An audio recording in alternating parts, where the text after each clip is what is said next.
Evening, everyone. With the release of the last couple of source books from Games Workshop, notably Gondor at War and Rohan at War, there seems to have been quite a surge in the number of named heroes for Rohan. In the previous version of the rules, you had Erkenbrand, Eomer, Theoden, Theodred, with Gamling, Hammer, Eowyn, the King's Huntsman. I think that was about it. There wasn't really much. Well, I say there wasn't much. There was compared to some factions, but all the heroes were a bit flat. So the new version of the rules in the new source books and the legendary legions which have been introduced have added a couple of extra characters here and there. So I've had these for a couple of months. I've slowly been working my way through painting them for my own collection, so I thought I'd just do a small video showing them off. There's two definitely not Finecast, two Forge World models and one Games Workshop plastic. So what I'll do is I'll show off the plastic first and then come back to the resin. So first things first, the plastic models in question are, or model in question I should say, is Dernhelm. So this is the combined name for Eowyn and Merry as they're travelling to the Pelennor Fields. Of course, Eowyn goes undercover so that she doesn't get caught, and Dernhelm is the name that she chooses. So this is a Games Workshop plastic set, multi-part plastic, and you get several options.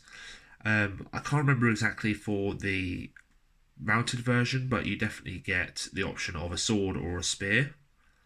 And for the foot version, you get the option of having the helmet on her head or not. So as you can see, it's a very, very nice model. A lot of nice detail on there. And in the same way with Gandalf the White, you can take Merry off. So this profile is actually a very, very good profile. It combines Eowyn's stats with Merry to an extent. So you've got 3 attacks base, 4 on the charge, and then 8 dice to wound on the charge if you knock down the opponent's models. And also then with the army bonus, that's 8 dice at strength 4. You can kill a lot of things quite easily. They do remain quite squishy. They're defense 5, so very easily to wound. And as standard, Eowyn has 2 wounds, 2 fate, and Merry has 1 wound, 1 fate. So they are quite squishy, but they can kill a lot.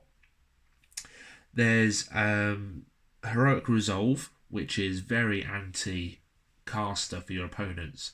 So if you call a Heroic Resolve during the movement phase, you effectively get a bubble around this model, and every model within that bubble gets to roll a dice to resist any spell that's been cast. It's very good for sort of like buffering up if there's a wraith in the offering somewhere, or if there's something who's trying to target. Say you've got an opposing wizard who's trying to target with a sorcerer's blast, you at least get that attempt to roll to resist. Merry also gives, when he's mounted with Dernhelm, with Eowyn, gives the entire model resistant to magic. So again, that's another dice to roll to resist if you want to. It's a very, very nice kit. Goes together quite nicely and paints up very well as well. In game, I've had sort of mixed success. Most recently, I used Dernhelm against a Mordor army led by Gothmog, and there was a troll in there, and it managed to last a couple of turns, but there wasn't enough support, and I'd kind of left her a bit exposed, so she died quite easily. One of the bonuses as well is if the model remains mounted, then it is Dernhelm, which means that Eowyn's rule that affects her if Theoden should die doesn't come into play until she is dismounted. So you get to control her up until the point she's dismounted if Theoden is already dead. So it's very, very handy. You get 2 of the dismounted models, again very nice plastic. You get the option to have a bare head for Eowyn or the helmet. I decided to keep the helmet on because I thought the helmet looked a bit nicer than the head. Very nicely detailed shields. They've actually got the grooves, the slats for the wood moulded into them. Very nice detail on the cloak. Almost, it's a cliche saying they paint themselves, but the level of detail on these is so good that even just with a base coat and a wash, you end up with something that looks pretty darn good. So that's Eowyn, or Dernhelm I should say. Next up is probably the first one that came out, first Forge World Rohan hero, which is Elfhelm.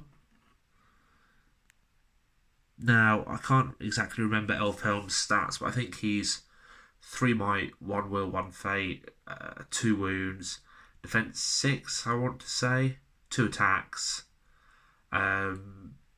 He's got a special rule which actually allows him to re-roll in the way, I think it's in the way into wound, or maybe to hit in the way and to wound rolls when using his throwing spear.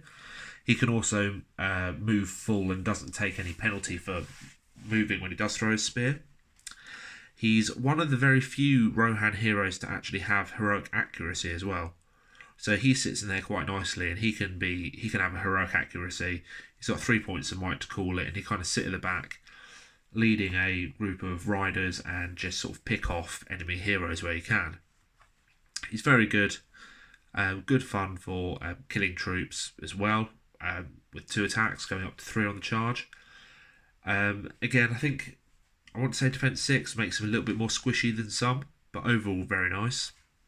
The model itself is fantastic. There's a lot of detail on here. He's also got a very different saddle cloth, which is quite nice to see, because a lot of the Rohan horses can look a bit samey because they use the same design as saddle cloth. Nice level of detail on the armour, which was quite easy to pick out.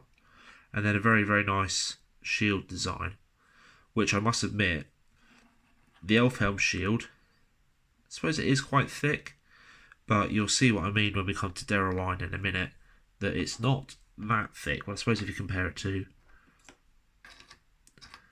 Eowyn's shield, you can see hers is a more realistic thickness. The Elfhelm foot model is a very dynamic pose, actually. It's quite nice.